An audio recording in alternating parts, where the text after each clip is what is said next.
Assalamualaikum Pak Haji. Waalaikumsalam warahmatullahi wabarakatuh. Gimana Mas Rumi? Kita punya banyak keinginan dan mimpi, sehingga banyak kegiatan yang kita lakukan nih Pak Haji. Nah, sampai kita ikuti sampai sekitar 10 sampai 15 macam, sehingga keteteran. Baiknya gimana sih Pak Haji untuk menyikapinya? Nah, ini hati-hati ya. Namanya manusia itu pasti ada limitnya, ada batasnya. Batas kemampuan berpikir, batas secara fisik, juga batas rasa atau hati. Jadi boleh-boleh saja kita punya banyak keinginan, banyak mimpi, banyak hal-hal yang mau kita kerjakan, banyak kolaborasi yang kita buat dengan orang. Tapi ya harus ukur-ukur diri lah.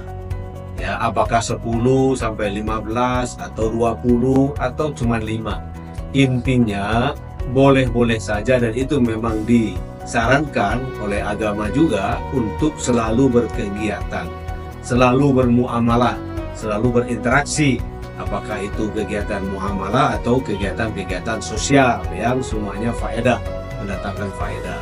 Tapi kembali lagi, ukur-ukur diri. Pertama, ukur kemampuan kesehatan. Kalau dengan semakin banyak kegiatan itu membuat Anda semakin rapuh, semakin sakit, hati-hati loh, risikonya besar.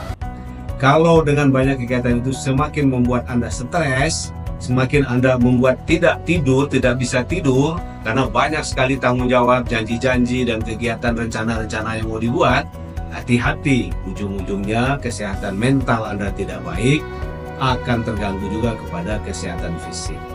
Lalu kalau pertanyaan tadi bagaimana nih cara menyikapi? Yang pertama menurut saya ditentukan batas atau limit yang kita mampu itu berapa. Limit yang kita mampu dari segi waktu, dari segi tenaga, dari segi pemikiran, misalnya 5 atau 10, ya udah berhenti dulu sampai di situ. Yang kedua, buat skala prioritas. Jadi tidak semua kegiatan itu sangat urgent, very important ya, sangat urgent dan sangat penting sehingga semuanya harus dilakukan hari ini.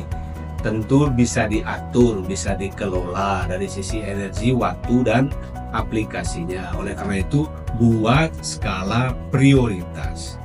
Nah, yang ketiga, kita harus mengelola ekspektasi.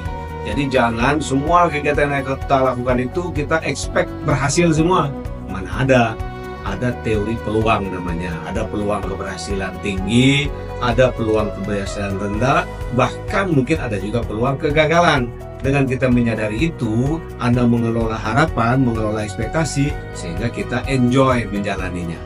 Dan yang ketiga, tips dari saya, jangan gara-gara banyak kegiatan membuat malah Anda tidak tenang, membuat Anda tidak santai berpikirnya, membuat Anda tidak sempat makan, tidak sempat olahraga, dan lain sebagainya. Pada akhirnya, kembali kepada diri kita sendiri, kita harus ukur-ukur di mana waktunya Anda istirahat, ya Anda harus istirahat.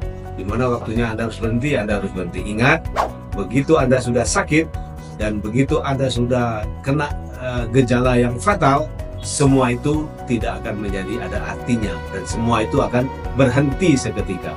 Jadi kita syukuri saja apa yang kita miliki dan kita buat skala prioritas. Mudah-mudahan semuanya cukup.